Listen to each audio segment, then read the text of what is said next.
Hey Bookaholics, and welcome back to another video. Today I am bringing you some mythology recommendations.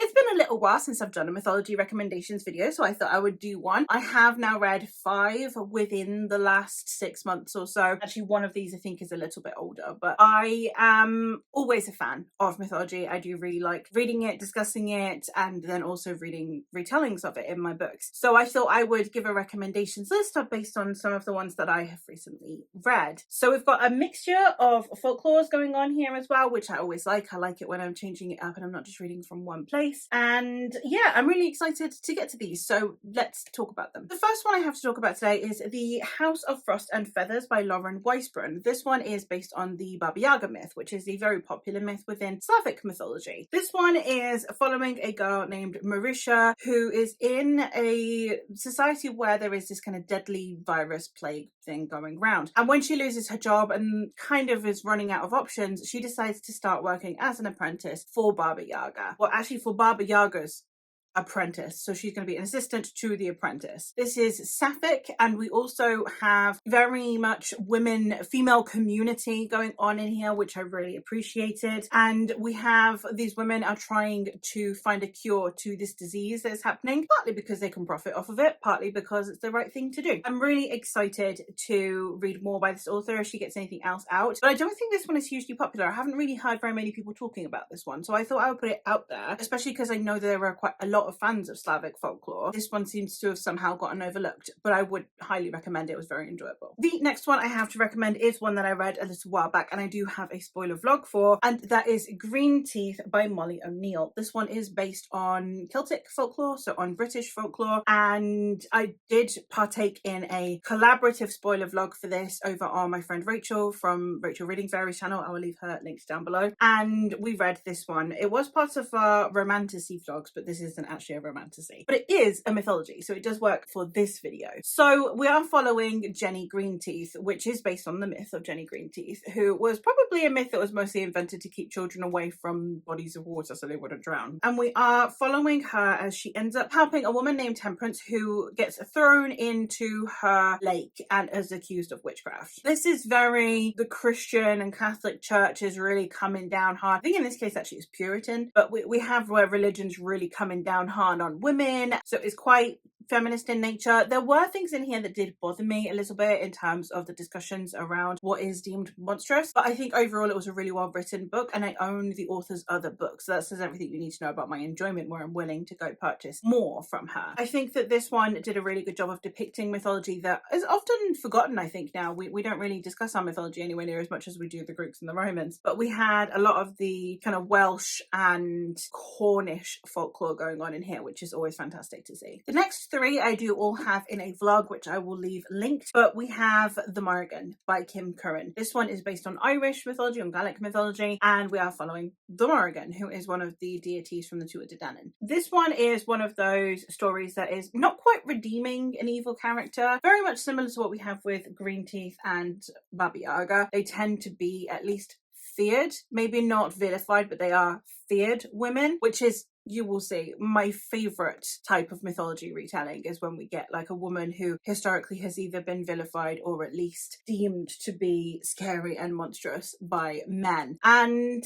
this one, I would recommend this mostly to fantasy fans on the basis that there are so many characters in here. Now, if you're a mythology fan, like a hardcore mythology fan, I think you'll be fine, because again, you will also be used to having these really long lists of names. You know, if you've ever read any of the Greek myths, it's just name after name. So I think you'll be fine in that sense. If you're not used to reading a standalone with this amount of people in them, you might struggle. Because not only do we have the first half where we see the Morrigan living amongst the Tuatha De Danann, which is the kind of gods of Olympus, sort of, not really, but kind of Gaelic mythology. We then also have her interacting with humans throughout Irish history. So we have a lot going on in here, and for it being a standalone, there's a lot packed in. I really liked this, and for a debut, I thought it was really, really impressive, and I am excited to read the author's other work, which is coming out a little bit later this year. So I am hoping that I will love that just as much, because this was a really interesting experience with reading both the Irish history and the folklore going into the story. The next one I have, which is also from that vlog that I mentioned, is Medea by Rosie Hewlett. This one is, of course, telling the story of Medea, who through mythology is mostly known as the first wife of Jason from Jason and the Argonauts. She is also known as a witch or a sorceress, whatever you want to call her. She is the niece of Circe,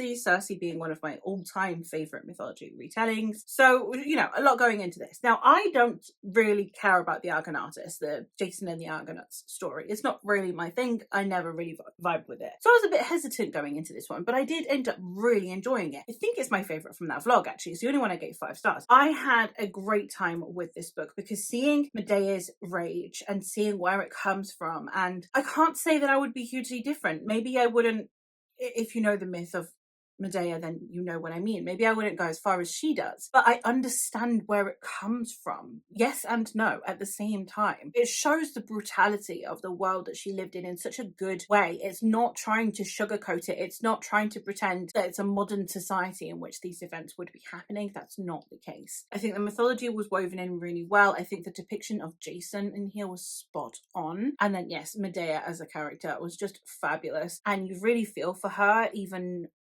when the worst happens. So yeah, I would highly recommend checking this one out. And the last one I have here is another Greek retelling, and that is Stoneblind by Natalie Haynes. This, of course, is telling the story of Medusa. Medusa being the villain in the Perseus story. I think that this did a really good job of telling the exact story that we know of Medusa, but from her perspective, and that matters. Medusa has become such a symbol for rewriting history so that it doesn't constantly frame women in such a male gaze and such a male narrative, and she is an icon for that for a reason. And I think Natalie Haynes, given the rise in popularity we have for Medusa, we've all seen that statue of Medusa holding Perseus's head instead. That statue evoked emotion in a lot of women, especially women who know their myths and they know their history. That statue meant a lot to a lot of us. And I think this book has a very similar sentiment. Not in the Medusa holding Perseus's head kind of way, but just a similar sentiment of we are tired of our stories being told by men. And I really appreciated that. So yeah, I mean, these last two have actually had me go down a rabbit hole where I am absolutely desperate to read the new translations that Emily Watson has done for both the Iliad and the Odyssey because of that, because they really want to know the new translations to try and remove a little bit of that Victorian bias that we definitely saw the Christian men that came before in the Renaissance. I'm really excited to see how I fare with those. So these books, not only are they evoking the emotion that I want them to when it comes to how we're perceiving women's role in myth, but also making me want to see how the Greeks actually felt about these women, because you've got a huge amount of sexism in Greek mythology as well. So I'd be curious to see. But yeah, fantastic book. I would highly recommend. So overall, there you have it. Those are 5 mythology retellings that I really did enjoy, and mostly are very female centric, that are taking the narrative and reframing it in a way that I'm really appreciating, because it's not trying to make these women seem like angels and men like demons, but more just that their personhood shouldn't be erased to highlight that of a man's. So I am delighted to recommend these to you, and I'm hoping that in the comments you'll recommend some to me. I do have a couple of mythology retelling recommendations videos from the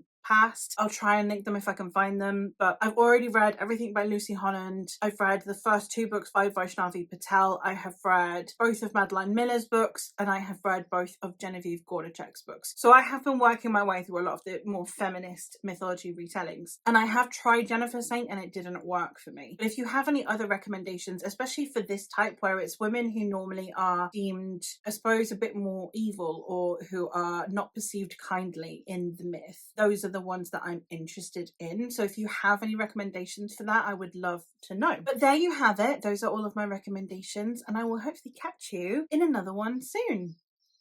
Bye!